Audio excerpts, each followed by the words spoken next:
চলে আসছে আমরা 12 প্রশ্ন। 12 প্রশ্ন দেখো, 21 মিটার ব্যাসার্ধ বিশিষ্ট একটা বৃত্তাকার পথে একটা ঘোড়া দৌড়ে 5 সেকেন্ডে যে চাপ অতিক্রম করে তা বৃত্তের কেন্দ্রে 60 ডিগ্রি কোণ উৎপন্ন করে। ঘোড়াটির গতিবেগ কত?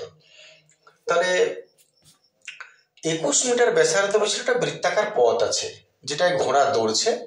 দৌড়ার স্পিডটা 5 সেকেন্ডে সে যে চাপটা অতিক্রম করছে, চাপ বলতে বৃত্তের পরিধির অংশটাকে চাপ বলে। তার মানে মনে করো এটা একটা বৃত্ত, এর এইখান থেকে এইখানে এইটা হলো এর চাপ, এইখান থেকে কোণ উৎপন্ন করছে 60 ডিগ্রি। এইটা মনে করো 60 ডিগ্রি কোণ, ঠিক আছে। আর ব্যাসার্ধ বলেছে 21 মিটার, এটা 21 মিটার ব্যাসার্ধ। এই যে চাপ উৎপন্ন করলো মানে এইখান থেকে এতটা, যতটা গেল 60 ডিগ্রি কোণ করলে যতটা যাবে সেটা 5 সেকেন্ডে যাচ্ছে। তাহলে প্রশ্ন হচ্ছে ঘোড়ার গতিবেগ কত? তো যে কোনো জিনিসের গতিবেগ বার করাটা তো একদম সহজ। গতিবেগ বার করা মানে ওই প্রাণীটা বা মানুষ 1 ঘন্টায় বা 1 মিনিটে বা 1 সেকেন্ডে যত দূর যায় সেটাই তার গতিবেগ। তাহলে 5 সেকেন্ডে যখন এইখান থেকে এতটা গেল, 1 সেকেন্ডে কতটা যায় বার করলেই গতিবেগ বেরিয়ে গেল। শুধু তোমাকে এখানে বার করতে কোনটা হবে, এইখান থেকে এটা দূরত্বটা কত, তাহলে চাপটা কত বার করতে হবে আসলে। তাহলে আমাদের ফর্মুলাই আছে সবকিছু। যেমন বৃত্তটির ব্যাসার্ধ বলেছে, চাপ কি করে বার করবে সেটা আছে। বৃত্তটির ব্যাসার্ধ 21 সেমি, আর থিটাটা হচ্ছে 60 ডিগ্রি, কোণ কত করেছে 60 ডিগ্রি। আর বৃত্তচাপকে আমরা কি ধরি, বৃত্তচাপকে আমরা এস দ্বারা প্রকাশ করি। তাহলে ফর্মুলাটা কি, এই তিনজনের ফর্মুলাই হলো S is equal to R into theta. এবার এটাকে নিয়ে যা বার করতে বলবে সেই অনুযায়ী তুমি ট্রান্সফার করে সেটার মান বার করবে। তাহলে এটা যদি বার করতে হয় তাহলে দেখো আর তো দেওয়া আছে কত 21, আর থিটা দেওয়া আছে কত 60 ডিগ্রি। এখানে একটা জিনিস বোঝার আছে, যখন তোমার ডিগ্রি দেওয়া আছে কিন্তু চাপের যে রিলেশনটা সেটা কিন্তু ডিগ্রিতে নয়, এটা কিন্তু তোমাকে রেডিয়ানে করে নিতে হবে। তাহলে তুমি কি করবে, এই সলভটা একটু খেয়াল রাখো। ডিগ্রি তো বসিয়ে দিলে, এবারে ডিগ্রি রাখা যাবে না, এটাকে পাই বাই 180 দ্বারা গুণ করে নিতে হবে। প্রথমত গুণ করলে, দ্বিতীয়ত এই পাইটাকে এবারে তুমি আর একবার রিপিটেডলি ভাঙবো। পাইটাকে তুমি ভাঙবে 22 এর 7, পাইটাকে 22 এর 7 করে দেবে, আর ইন্টু নিচে 180 আছে থাক। এবার এটা সলভ করে নাও কত হচ্ছে, সেইটা হচ্ছে বৃত্তচাপ। তাহলে আমি যদি সলভ করি 7 3 21, গোগলা গোগলা 6 3 18, 3 3 গেল 22, একক কি তো আছে মিটার আছে 22 মিটার। বৃত্তচাপটা বেরিয়ে গেল 22 মিটার। এই 22 মিটার যেতে ঘোড়াটার ঘাম ঝটে গেল, কত সময় লাগলো 5 সেকেন্ড। তাহলে বাস ওই কি কিরকম করে দাও, গতিবেগ বলেছে 1 সেকেন্ডে যায় কত, এত ঘোড়াটি 5 সেকেন্ডে যায় 22 মিটার। তাহলে 1 সেকেন্ডে যায় 22 বাই 5, 5 4 20, 0.54 হবে দশমিক। যদি কারো অসুবিধা হয় দশমিকে গোলা খেলো, 5 4 20, 4.4 মিটার পার সেকেন্ড। এটা হলো এর গতিবেগ। নিশ্চয় ঠিক আছে। চলে আসছে পরের প্রশ্ন।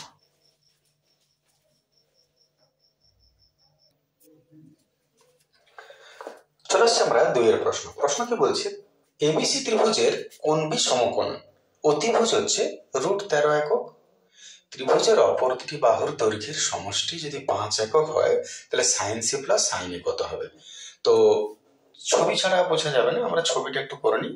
সমকোণী ত্রিভুজ বলেছে, সাপোজ এটা সমকোণী ত্রিভুজ এবিসি, বিটাকে 90 ডিগ্রির জায়গায় রাখছে, এটা সমকোণ। অতিভুজ হচ্ছে √13 একক, তাহলে এসি হচ্ছে √13।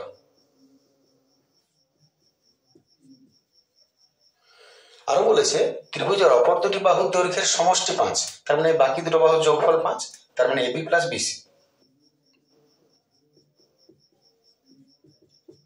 5 একক। ক্লিয়ার আছে এতটা? এইবারে তোমার কাছে প্রশ্ন হলো এর মান। শুরু করা যাক। প্রশ্নটা লিখি সরাসরি। সাইন সি প্লাস সাইন এ এর মান বার করতে বলেছে। তো তুমি একটা জিনিস পাবো, সাইনের ফর্মুলা কি? সাইন কস টেন। সাইন হচ্ছে লম্ব বাই অতিভুজ, কস ভূমি বাই অতিভুজ, টেন লম্ব বাই ভূমি। তাহলে সাইন যদি বলে তাহলে লম্ব বাই অতিভুজ হবে। তাহলে সাইন হলো লম্ব বাই অতিভুজ। আমি একটু লিখছি এখানে, তেমনি এটাও যা আছে ভেঙে নেবে। সাইন যখন বলে তখন ওইটাই লিখি। অবশ্যই নয় যে এই লাইনটা তোমাকে লিখতে হবে, এটা আমি জাস্ট বোঝার জন্য বলছি। আচ্ছা, মান বসাবার ব্যাপার আছে, এ বি সি সি কোনটা হবে। এখানে তোমার ছোট জিনিস বোঝার আছে, তুমি যদি না জানো কোনটাকে উল্লেখ করেছে সেটা তুমি দেখো। কোন সি বলছে, কোন সি, তার মানে এটা সবসময় মাথায় রাখবো যে কোনটাকে ইন্ডিকেট করবে তার উল্টোটাকে সবসময় তুমি লম্ব ধরবে। দেখো, একটা সমকোণ ত্রিভুজ অতিভুজ ফিক্সড, এটা সব থেকে বড় বাবু, এ চেঞ্জ হবে না, 90 এর উল্টো দিকে যে আছে। বাকি দুটো যাকে খুশি লম্ব, যাকে খুশি ভূমি ধরতে পারো, কোনো অসুবিধা নয়। এইবারে তোমাকে মাথায় রাখতে হবে যে কোনটাকে বলবে সেই কোনটার উল্টোটাকে তুমি সবসময় লম্ব ধরবে। তাহলে যদি কোন সি বলে তাহলে লম্ব কোনটা, এর উল্টো এবি। তাহলে লম্বের নাম কি দিব, এবি। আশা করি বোঝাতে পারছি। আর অতিভুজ হলো এসি, ওটা তো ফিক্সড, অতিভুজ কোনো চেঞ্জ হবে না কখনো। এবারে চলে এসো দ্বিতীয়টা, এটাও লম্ব আছে কিন্তু কোনটা। এবারে বলেছে কোন এ, এতে এ কোনটা, এটা। তাহলে লম্ব কোনটা হবে, এর উল্টো দিকে যেটা আছে সেইটা হচ্ছে লম্ব। তার মানে এটা হলো বিসি লম্ব, এর লম্ব বিসি। অতিভুজ কোনটা, ওটা তো ফিক্সড। আশা করি বুঝতে পারছো। এবারে দুটো লসাগু কি এসি, তাহলে ইহা প্লাস ইহা, এবি প্লাস বিসি হয়ে গেল 5 দাওয়ায় আছে, আর এসি হলো √13। ব্যাস, এটা উত্তর হয়ে যাবে। নিশ্চয়ই যদি সলভ করে। চলে আসছি পরের প্রশ্ন।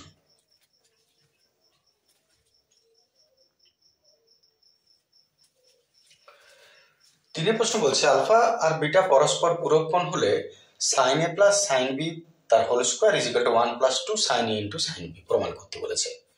তাহলে এটাকে একটু কাজ করে নি। পরস্পর পূরক যদি বলে তার মানে আলফা প্লাস বিটা সমান সবসময় 90 ডিগ্রি হবে।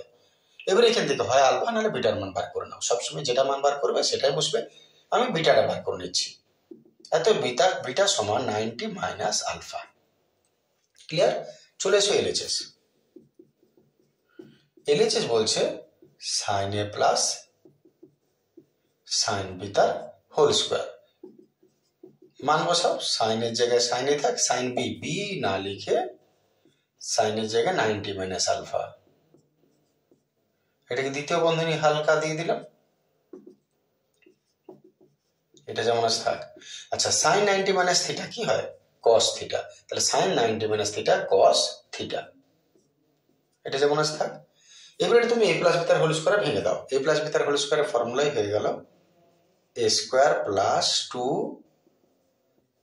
এ বি, সরি এটা এ লেখা উচিত ছিল, আলফা আলফা করে করে এ আলফা একই জিনিস, কস এ প্লাস কস স্কোয়ার আলফা। ঠিক আছে? আচ্ছা, এই দুটো এ বি বলেছিল, আমার লিখতে ভাষাটা ভুল হয়েছে। এটা এ ছিল, এটা বি ছিল, এটা এ বি। ঠিক আছে না? তাহলে এবারে এই দুটোকে এক কাছে আনো।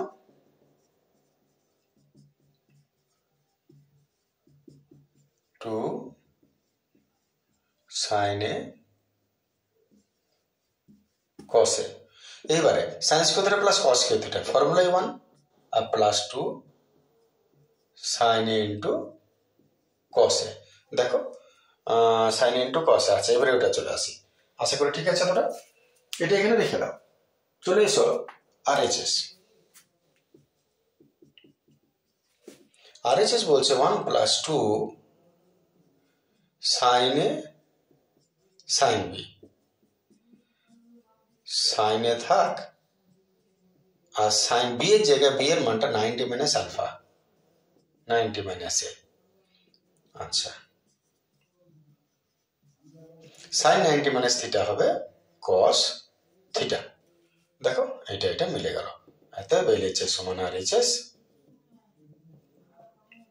প্রমাণিত। আশা করি বুঝতে পেরেছো, অসুবিধা নেই। সেরকম অসুবিধা নিশ্চয়ই কমেন্ট করবে। এই ভিডিও এতটা রাখছি। Thank you, good day.